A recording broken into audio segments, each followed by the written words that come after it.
to the cloud. There we go. Hi,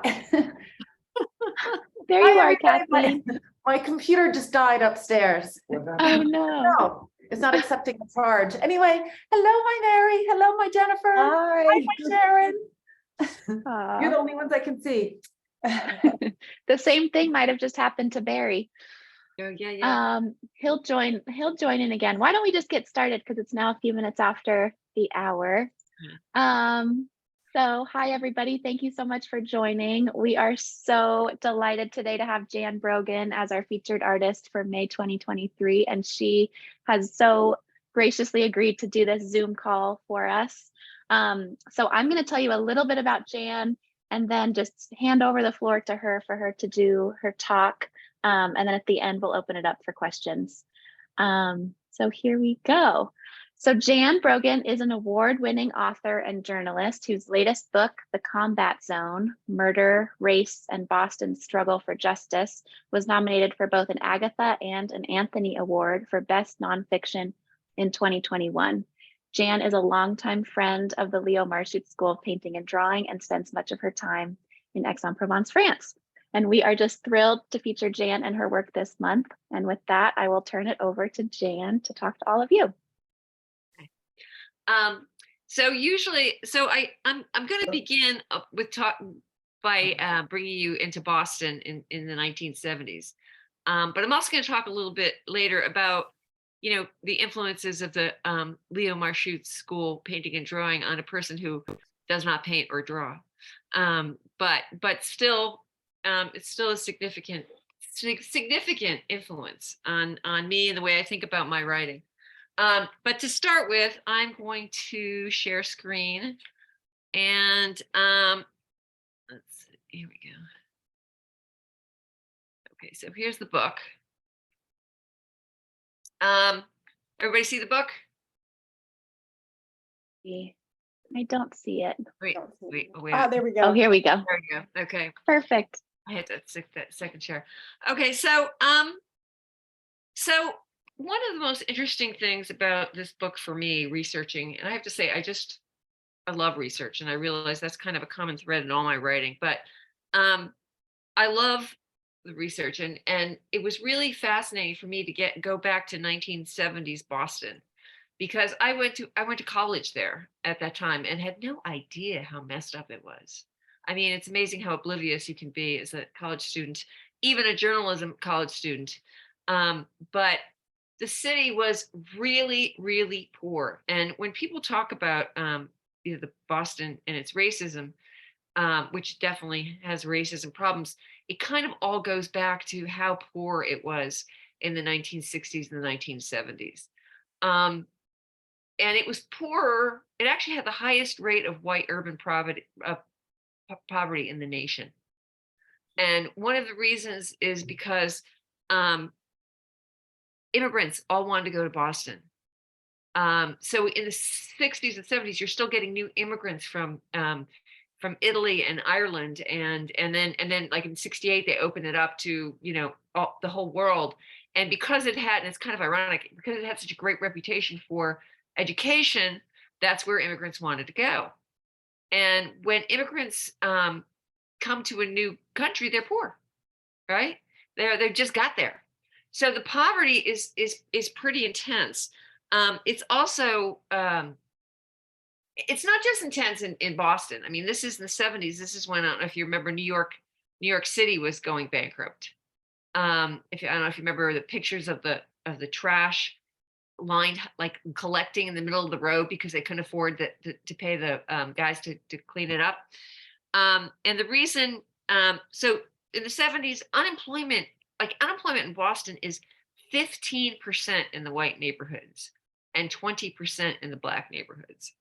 And it lost all its manufacturing, and because of federal highway policies, like any new industry was beginning in 128, which is like it's the circular highway that goes around it. 128 is the first ring and 495 is the western ring.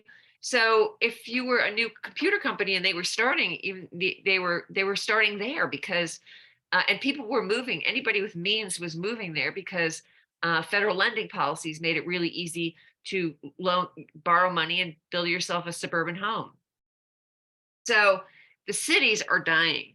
And in the 60s, Boston tried to get rid of its red light district, which was Scully Square, which was really mostly more like burlesque. It was very tame compared to what will come later. And what they did, they used urban renewal money and they bulldozed over it, and they built, I don't know if you've ever been to Boston, the ugliest city hall probably in the nation. They built this big city hall that still gets criticized. But those businesses didn't disappear. Like, the urban planning is no match for market forces. People wanted pornography. They wanted strip clubs. They wanted X-rated movies because remember, there's no internet and there's no DVDs, right? And this is also, the 70s are kind of wild. It's like the post-Vietnam and everything's counterculture.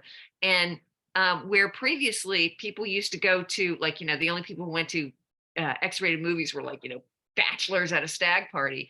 It became kind of cool, and dates are going on to see Deep Throat together, and there's bars and there's strip clubs, and it's booming. So what it did was it left Scully Square was in one side of Washington. It just moved down about 4 blocks to another area of Washington.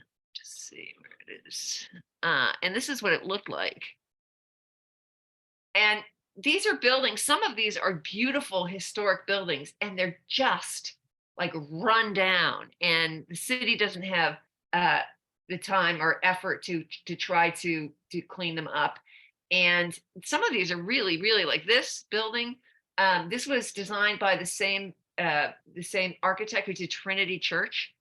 This is actually a gorgeous building, and you'll see later, this is like a book, an adult bookstore is here. And then I think there's steam baths over there. And it's just, it's all falling apart. It's when we all should have been investing in downtown real estate, particularly in Boston, given how rich it is now. But this is what it looks like. That's the same building. See the bookmark? And bookstores, adult bookstores were just a place. They were like a happening event. You went in and there would be like blow up dolls and all sorts of paraphernalia, and people would, they really were a big deal.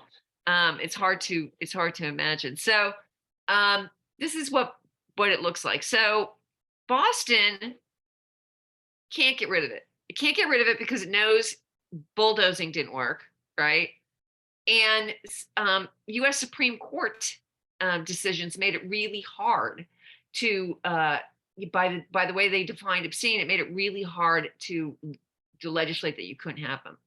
There's another reason as well, although they didn't talk about this. Business is dying all downtown, right? Business is dying except for one business. And that's the adult entertainment business. It's booming, and it's bringing in the tourists.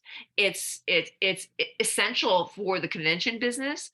So they don't really want to get rid of it. So what they do is they decide to contain it.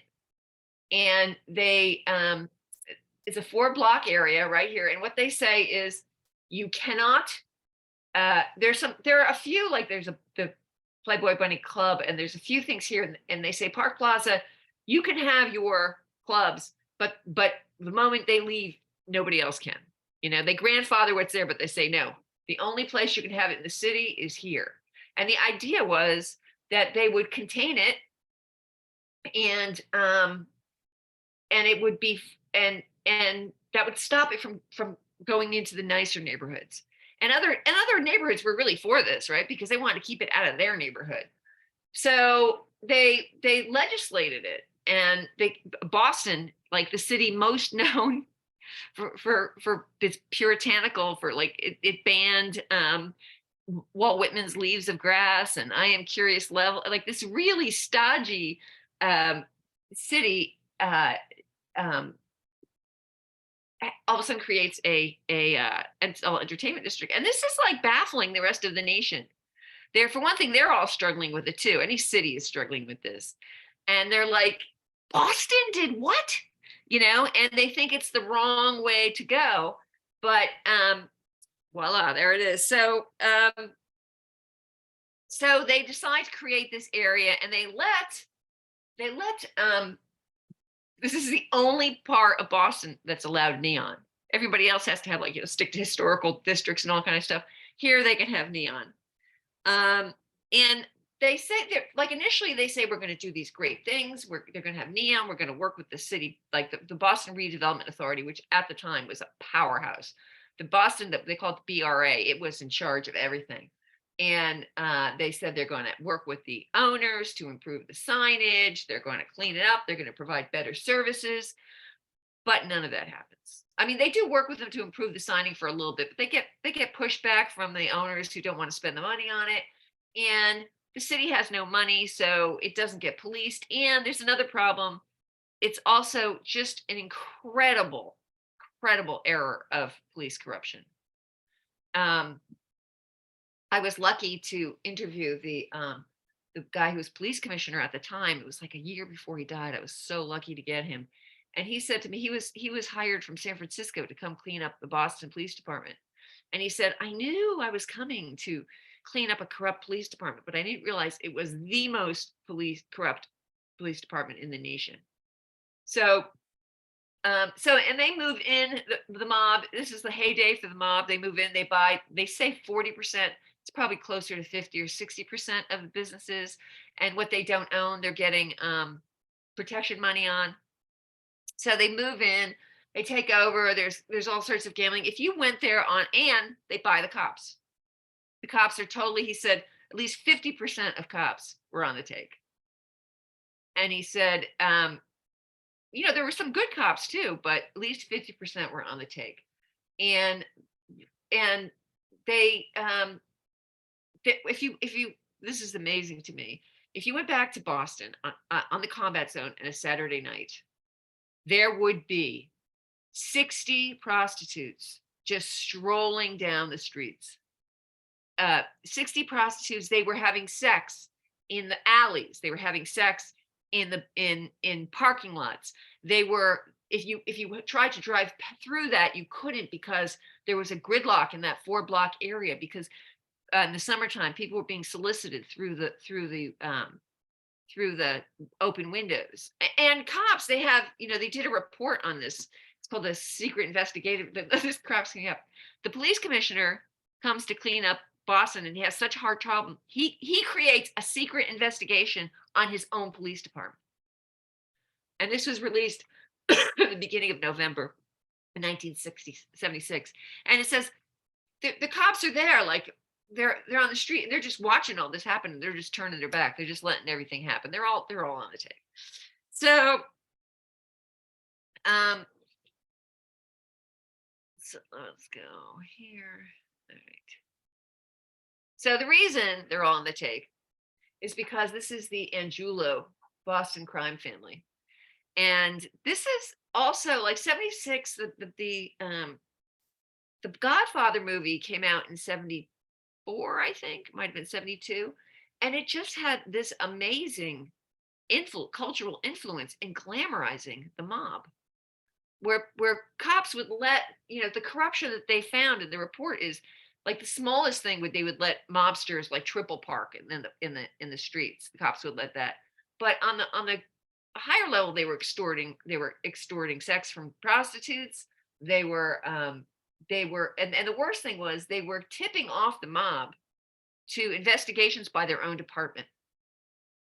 I mean, it was really, and they were, this is their heyday. They're making millions of dollars. So they pretty much own the combat zone.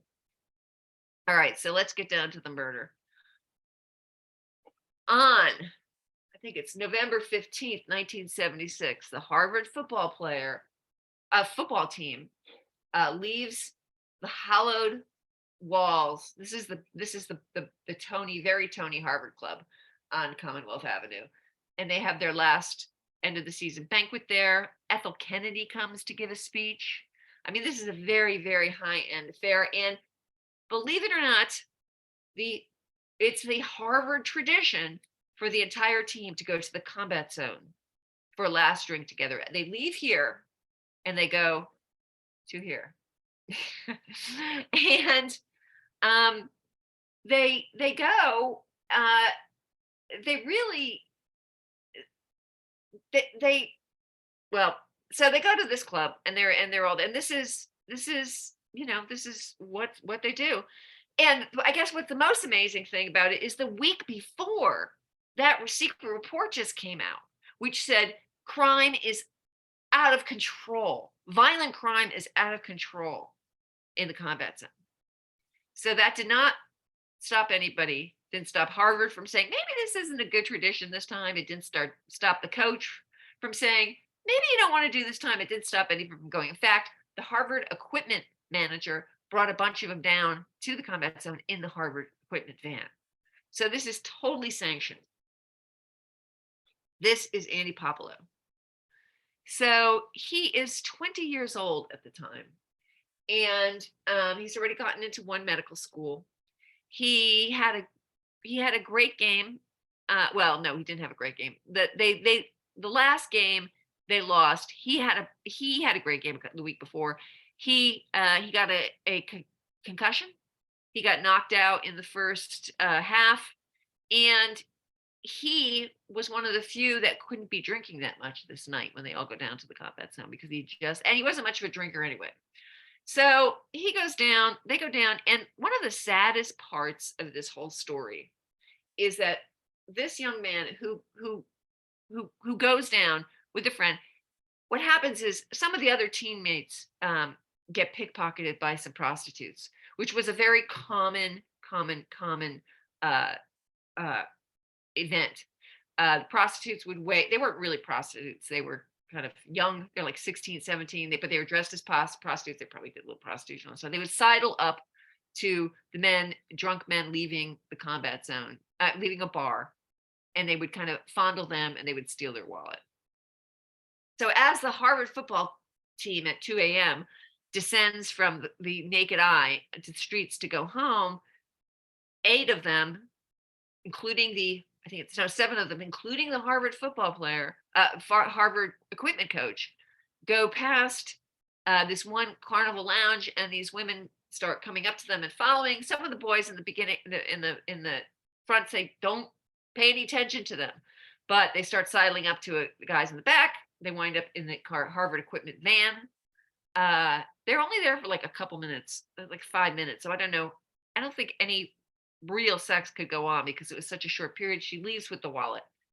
And so Andy Popolo wasn't even there.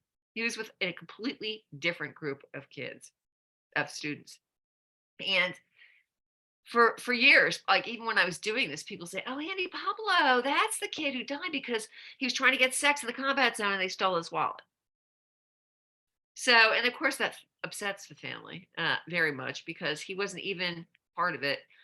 What happens is he's in the back of a car, ready to go home when the Harvard football players jump out of the van, chase the prostitute, trying to get the wallet back, and she takes off. A big street fight happens when 3 black men come to the aid of the prostitute. And this man, Leon Easterling, will stab first Tom Lincoln. This is at one fight. Andy isn't even there, but it's not fatal. And then once they see the knives, the boys run down the street away back to the van. And he gets out of his car to see what's going on because he sees his teammates being chased. He sees one of the teammates pulled out and hammered against the van. And he goes to help him. And he's the one who gets stabbed to death by this guy who stabs him not once, but twice. He stabs him first, and his teammate grabs him, and they start to retreat, and he comes after him a second time and stabs him in the stomach and up into the heart. So he arrives dead on arrival at Tufts Hospital, which is luckily only a couple minutes away. And they think, even though he's DOA, they're able to restart his heart, and they think he's going to make it. And this is a huge story nationally. Like when the family looks down, like when they go to wait in the hospital, they look down, they see just the street is mobbed with TV, radio, and newspaper reporters. It will be covered by 300 newspapers across the country, as far away as from Butte, Montana to Maine to Louisiana, as far away from as the Stars and Stripes in Japan. So why is that? Well, there's a couple things. It's Harvard. Harvard always gets a lot of coverage, right? It's three black guys getting arrested for stabbing two white ones. That's another big seller in the 70s. And it's also because of the combat zone. The rest of the nation is, see, I told you, this was a bad idea, right? It validates everybody's opinion about the combat zone. So, and the city immediately floods it with they immediately flood it with cops. And this is the moment where the city decides, like the Suffolk district attorney, who really already didn't like the combat zone, says that's it. This is a failure. The police say it's a failure. And they begin, and the Boston Redevelopment Authority will begin a very long process of trying to squeeze those businesses out of the combat zone. So this is sort of the beginning of a very long end for the combat zone. So this will go to trial so he dies in December of 1976. It will go to trial in March of 1977. That's 3 months. That's like unbelievably short amount of time. And what's happening in the city during this time in 76, this is when busing is going crazy in Boston, right? So to give you an idea, that's Louise Day Hicks. I didn't I knew it was going on. I mean, I think I even wrote a few stories about it as a student reporter, but I had no idea of the extent of the violence. So there's one instance, just for an instance, there's one instance in South Boston. The National Guard is always there with helicopters coming over because it's so violent.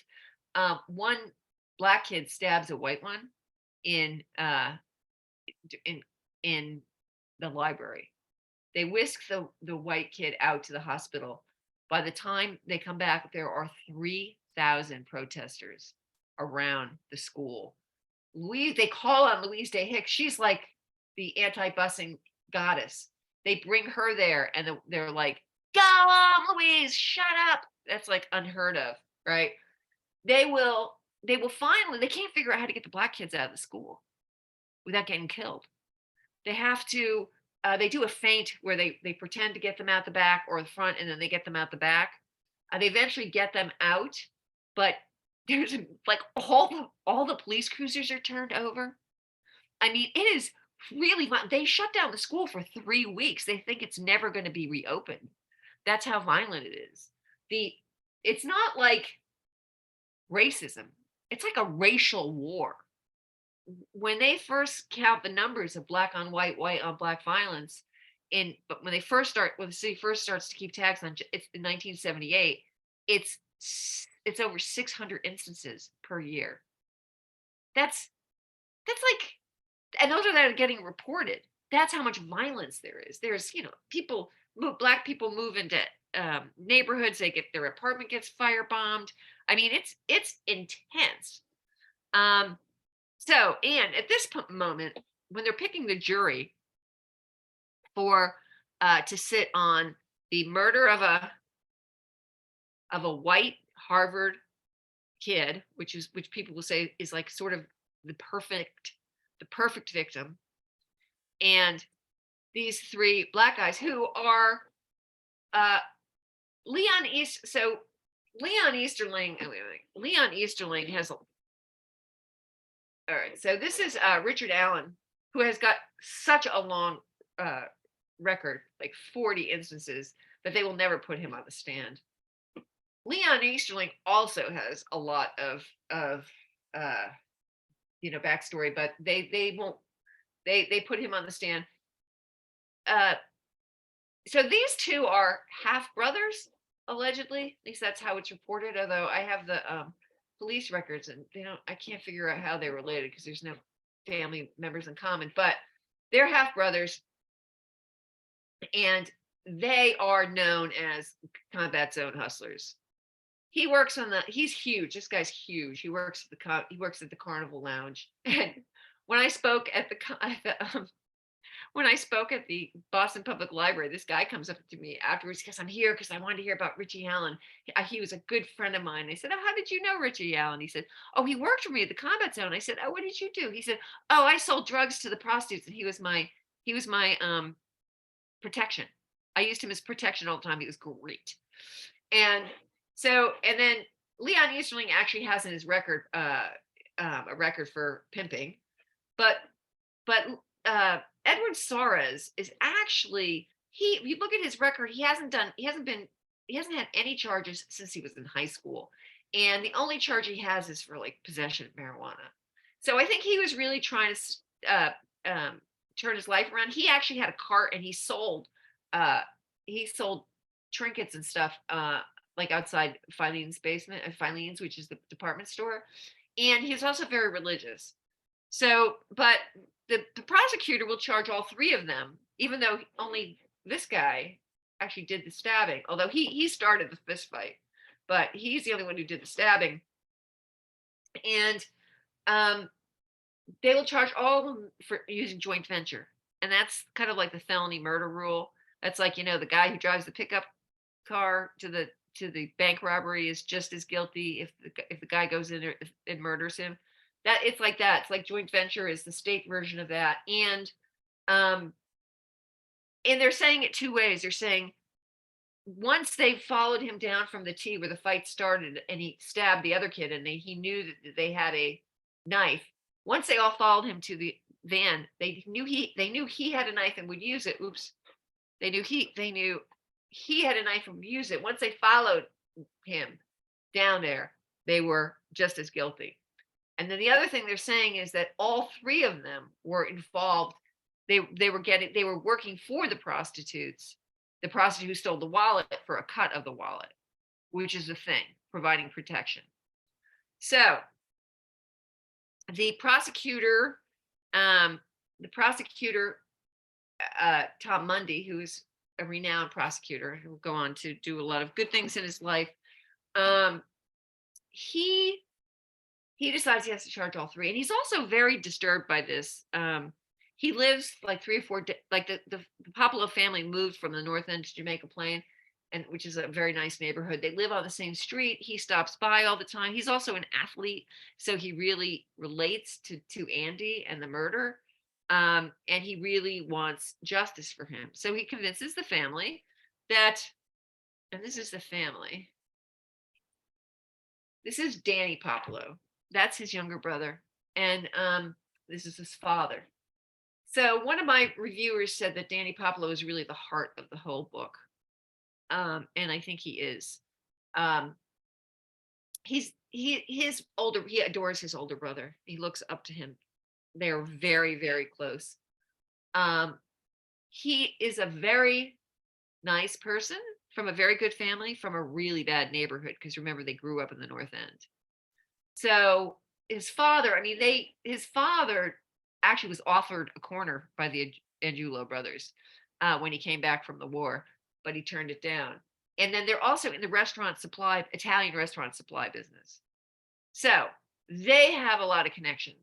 And Danny wants justice for his brother. That's all he wants, is justice for his brother.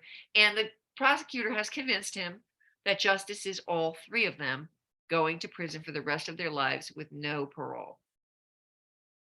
So to get back to the busing, when they're picking this jury, they're picking from the white neighborhoods that are really sick of hearing about Black rights, right? They're really pissed off about busing, that it's being foisted on them. They have, as the Black attorney who will represent one of the defendants will say, they were in no mood to consider the rights of a Black defendant. And just to be sure, the prosecutor in the jury selection part of the trial, this is where sometimes they have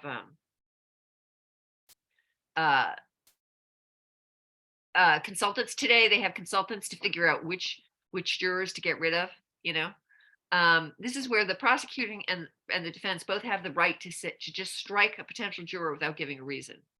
So in 1976, this was abused all the time by not just Boston. This is practiced everywhere.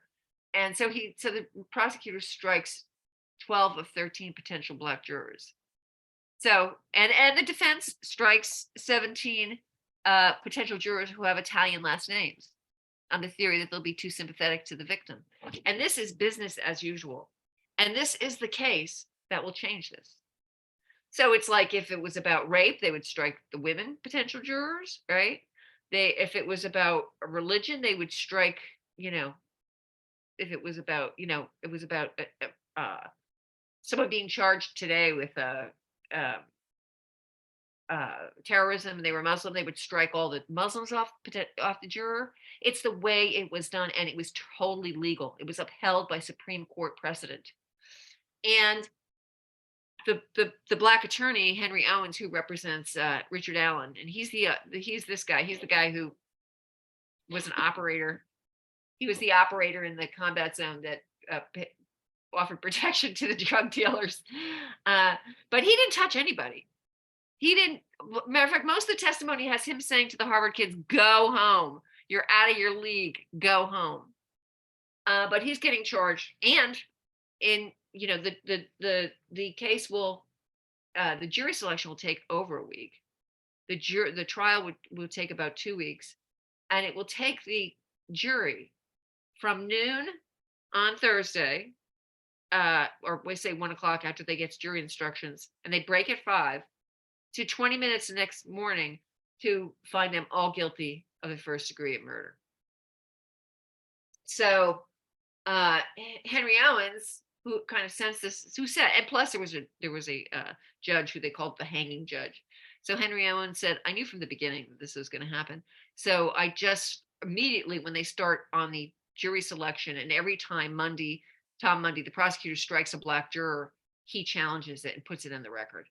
Why are you challenging this person? Why, And I'm noting that this is being charged for racial reasons. So it goes to the appeal. So they're all convicted, and the family is thrilled, right? This is justice for Andy. They appeal, and the appeal voids the all of the convictions, and there'll have to be another trial in 1979. And Danny is still looking for justice, right? And what's unique about him, I think, is that he has access to getting the kind of justice that he wants. But he's a really good person. He would say he goes from stalking when the defendants are out, he goes from stalking them with a baseball bat and a gun right to church to pray for forgiveness that he doesn't do it. He's a very conflicted young man. The book goes into victims' rights and PTSD. He's PTSD for a teenager who lost somebody to murder is very, very common. And they know they did a lot. They don't know this is 76, but in the 80s, the 90s, when they start getting all the crack convictions and the gangs, they'll do a lot of studies, and they'll find that, basically if you're a teenager and your friend or your brother gets murdered, you're never right again. And one of the things that you will turn to is you'll want revenge, which explains why the cycle of violence in the inner city with the gangs. So, this eventually, I'm not going to tell you how it ends, because that would be giving away, but I will say this case, the combat zone, this is the combat zone today. It takes years, but there are only 2 strip clubs left. And that area where all the prostitutes used to hang out looks like that today. So Boston has changed. This case is credited for bringing the beginning of the end for the combat zone and for changing criminal justice, because it's called the Suarez decision. That happens in 1976. So I think the decision is in 78. And the retrial is the first time the new parameters say you can't strike anybody. If you strike somebody, the other side gets to start counting. And once they notice a pattern, they can challenge, and the conviction can be overturned, and they are overturned.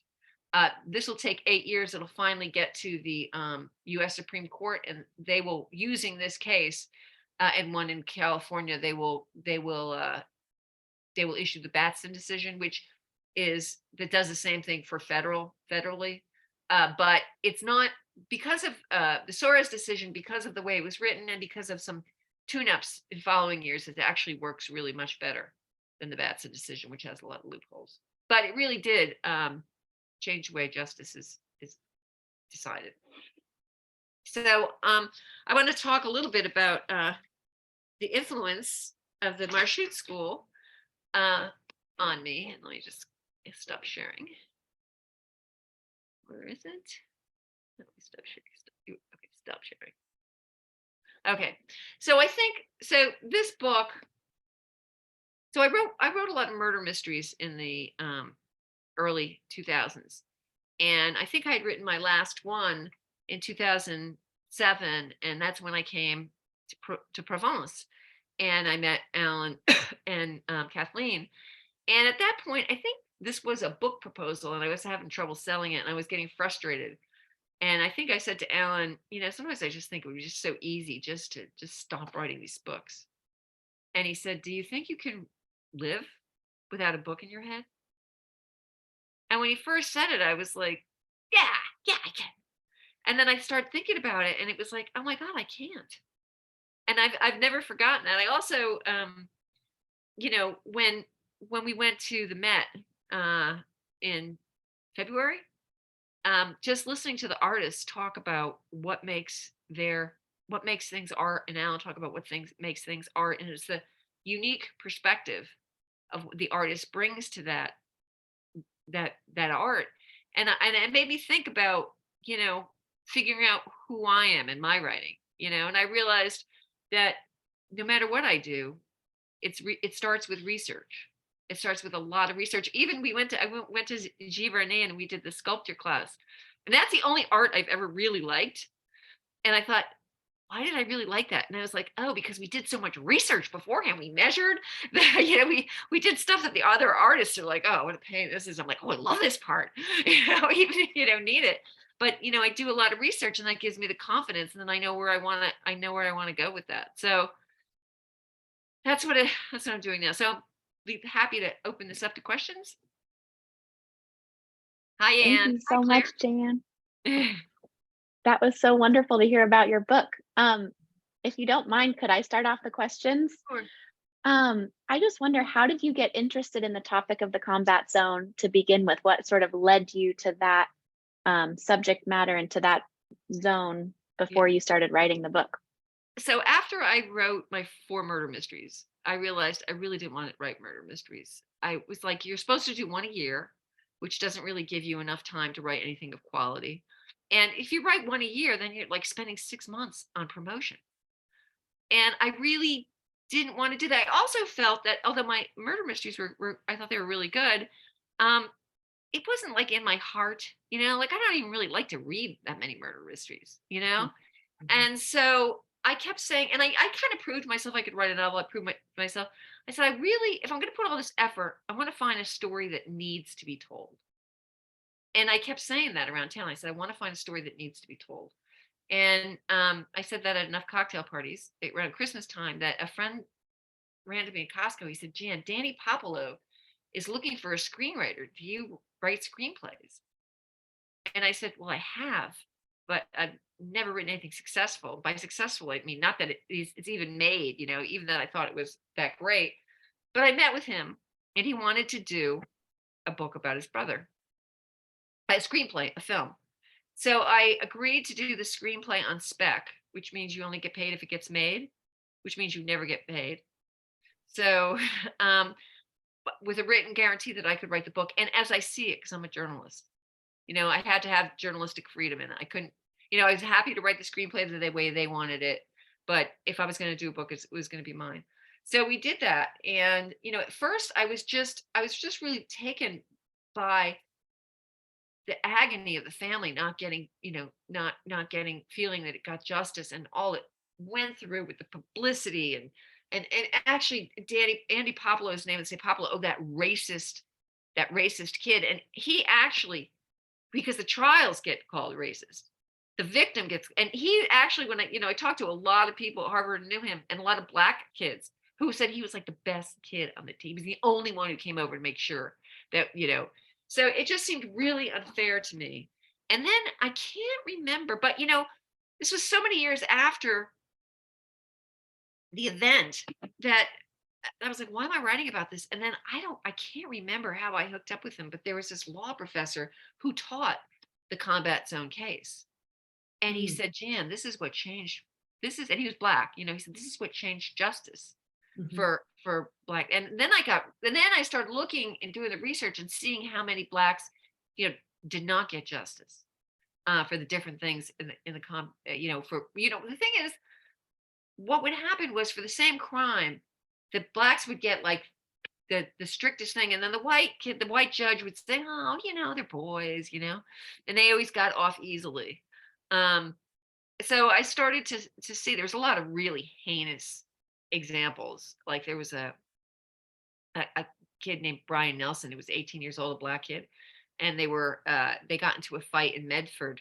And like it was during the snowstorm, and there were 3 black kids in a car and like 8 white kids in a van, and they get into a fight, and so the white kids, Brian Nelson gets killed with a broken bottle and a tire iron. And not only do none of the kids in the fight get charged with joint venture, but the Marine, he only gets manslaughter, and an all-white jury acquits him. So it was just a time when blacks were not getting justice. I don't know that they get great justice now, but they certainly weren't getting justice then. So I felt like, and I feel like when I used to do these talks about my murder mysteries, I always felt kind of silly. I'm telling you about my stupid little murder mysteries. But when I go, especially in Massachusetts, I get a lot of speaking gigs in Massachusetts. I feel like these are things people should know. Like I feel like this is an important story people should know about, and they should know that that this kid had nothing to do with the racism of the city, but that the trial did. And I just feel like I think it's important. I love history anyway, but I think it's important. And I loved researching. I love knowing I just got asked by Fordham, they're going to pay me as a reader about some book on Boston in the 70s. I'm like, in 80s. I'm like, oh, great. I'm like really turning into an expert on Boston. This is great. I live here. It's great. So it's fun. Anybody else? I have a question, Jan. As you were describing the story, it felt like it had the arc of fiction, Yeah. and I thought I wanted to know how much your fiction writing impacted this journalistic story, and and how those two genres kind of interplay in the storytelling. Well, the first editor who commissioned the book, he knew me as a mystery writer. And so that's why he was interested in the book. So he wanted me to bring those skills, like building up progression. And there is a progression, because you don't know you see Danny suffering and you don't know what he's going to do. Mm-hmm. So it had a big impact, because I don't think anybody would sit and listen to all the history. If it's wrapped around I think this is like the perfect melding of things I can do. Mm-hmm. I can create a progression. I could do more research than humanly possible. Like not many people are willing to read like 1,000 pages of transcripts 3 times, So it kind of brought together my unique skills. And I kind of knew that when I decided to take it on. Mm-hmm. I didn't know how long it would take. And I didn't know the many bumps in the road. That editor who commissioned it, I did it in X. I finished the book in X. And then I handed it in on deadline. And then 3 weeks later, they announced, the publisher announced they were going out of business. This was University Press of New England, which was a big publisher in New England and had a great commercial line.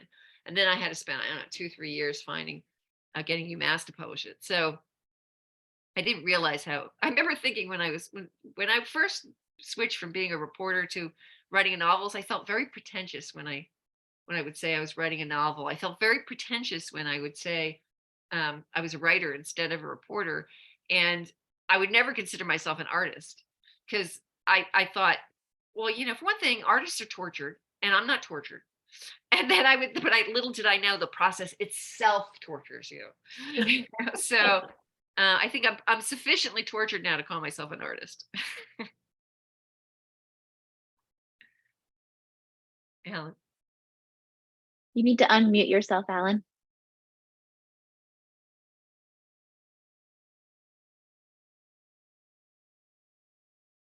Yeah, Jan, no, I read the book and I loved it. I just wonder, I loved it because you brought to life incredibly well all of the different characters. It wasn't just, a journalistic account. Yeah. There was so much feeling in terms of the characters. I just wonder, I have two questions. Did you have sort of feelings for particular characters that you were working with? Like, there's the father and the mother and the two brothers, and then on the other side, the lawyer. Yeah, Did yeah. you? I did. I really, I really liked Danny. I really liked Danny, even though I was dealing with someone who had PTSD. I really liked Danny, and I felt for him. And I used to, when I was writing, was very motivated for, telling the story about clearing Andy's name. I was highly motivated by that. And the father is unbelievable. The father is such a charming and gracious man. And the mom, I felt, the mom just couldn't even talk about it, which I completely understood. And I really liked the defense attorney. It was so funny how Norman Zalkind, and he says in the second trial, and he says to me, and I like Henry Owens too, but Norman Zalkind was just great. He's just so honest. He was just so honest about everything that I just really, really enjoyed him. So, but he said to me, I guess the Papalo family probably, he said, I guess the at the book, he said, I guess the Papalo family probably hates me, huh? And I said, oh yeah, they hate you. Because he does a very good job on the second trial. But so I would say that Danny, and Danny, I had to, because Danny wasn't happy with this book, at the end. And so I really had to, and that's why I gave him a chance to write at the end the way he saw events, because he thinks they should have all been convicted of murder. And I had to kind of let go, like my husband Bill would say to me, Danny was never going to be happy with this book. He was hoping this would cure his PTSD, and it wasn't going to. But he was really good, even though he didn't like the book. I had to get everybody to sign waivers at the end. And he could have screwed me. He could have shut this whole thing down by not signing the waiver, and he upheld his contract. So I really I feel I had to distance myself from my feelings for Danny, because I really do love and feel for him. But I had to really step back from that because, he's got issues that I can't solve. Just the other question was, at the end of the book, I love the way you sort of took the particular and moved it into the universal, because you started talking about that particular case in relation to other Supreme Court rulings and things that were happening in the South, and everything that was sort of happening in the United States all over the place. Yeah. Did that sort of did you know you were going to do that, or did that sort of just grow out of the writing? It just kind of grew out, because there's the evolution of Danny, right? There's Danny's story, there's Boston's story, and then there's the criminal justice story. And I looked at them as all individual plots. And so they all needed conclusions. And so at the beginning, I had a really hard time when I began this book, but after I began it, it really just kind of, I knew what I had to go to next. I knew the writing itself came fairly easily. Because I think maybe because I'd done so much research, I knew what had to be told. I knew it wasn't just Danny's story, and it was the city and the state's story. It was criminal justice's story. And I think that's why Danny didn't like that. But, you can't, it's like nobody cares 40 years later that you lost your brother. It's only important if it's got significance in the culture and it, changed things, which it has. So if it had been right after he got shot, it would have been a completely different book. I mean, it got stabbed to death. It would have been a completely different book. Mhm. But But I Boston, don't think there's anything abstract about, what happened to everyone in the book. I mean, you made it very, brought to life all the characters in relation to whatever position they were in, yeah, something.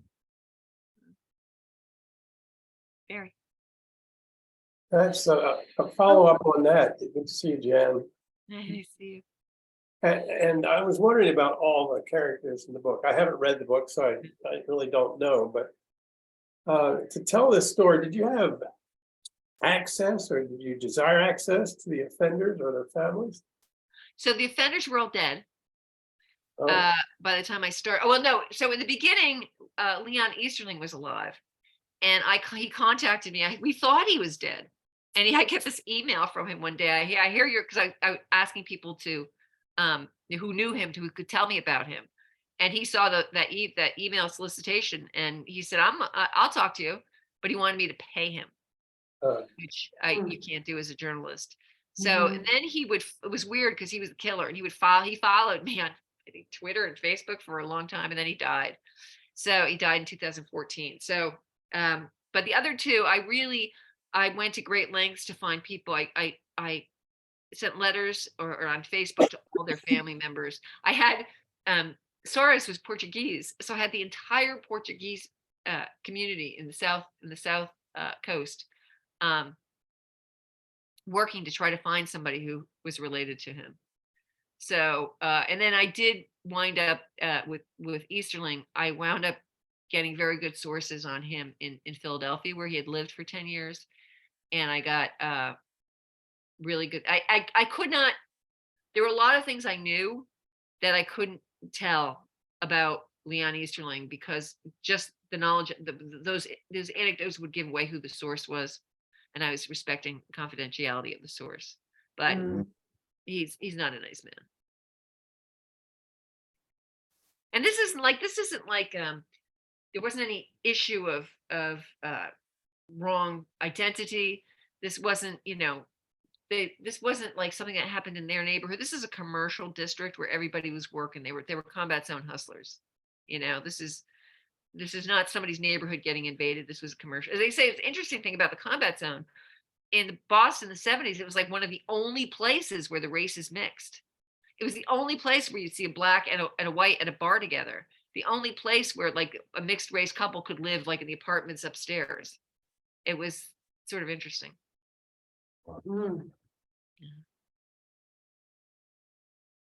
Jan, what are you working on now? So I've been working on this novel about the women who went whaling with their husbands in the 1800s, like during the Civil War. And I had an agent look at it, and she said, I had a couple agents look. She said I would have been able to sell this in 10 minutes, like 5 years ago. But now they want the woman to take over the boat, the whale ship. It's like I can't do that. So I have been, but I want it to be published, and I want it to be published commercially, because I just can't do the self-publishing thing. You need a lot more business skills than I have. But I am having coffee with the head of the Whaling Museum next week. So that should be interesting. And but I also Kathleen has heard this. I had thought about introducing a female, like a current day whaling wife, like to make it relevant, someone who's involved in climate change and all that stuff. So, or, saving the whales today. And that would be kind of a balance to and I wound up getting in touch with this woman. They call her the Whale Lady, because she's founded whales.org. She's internationally known as the Whaling Lady. And she's got a fascinating story. She was actually saved by a whale from a tiger shark, and it went viral in 2018. So I'm supposed to meet with her this week, and we're supposed to go up to Maine to meet with her. So I'm thinking about ways to make it more commercial. So that's that. So the one book is done, but I'm kind of trying to figure out how to make it more commercial in today's crazy market. Today's market is just it's just awful for fiction. It's just awful. You can't, you can't appropriate anybody's story. They really, like if they really aren't like, they're not, like I kind of want to say that I'm uh a trans man or a by was it by what is it when you're both? Because that's what they want. That's what they'll say right on their thing. But these are stories we're interested in, the agents. So it's tough. It's tough to be an old white lady who's with a very staid background. But I'll keep at it. So Jan, are you, I don't know if my audio is still on. Can you hear me, Ruth? It is, yeah. So, I mean, I know a little bit of the backstory, a lot of the backstory, how much you've worked on the wives with the whaling. And so how do you feel as somebody who loves to do voluminous research? How do you feel about having to kind of open another door and maybe add another character and augment the story that already kind of felt whole? Well, it's kind of like I feel the same way about these wives in the 1800s, these little New England women who never left their town until they got into a ship and were in the Pacific. I feel like their stories really need to be told. So I'm willing to do what I need to do to get their story told. So, and also, I mean, I have read every whaling book that has ever been written, and I want to maximize that research by making sure it gets published. Well, plus she could be a totally exciting new avenue that throws Yeah. all kinds of So I'm also thinking she can, I'd be willing to give a percentage of the profits to her organization. She's got a whale sanctuary in Rarotonga. She goes all over the world researching about how important it is, how saving the whales is so important to climate change. So and she's just a lovely person. So we'll see if it works out. But I'm always trying to figure it out one way or another.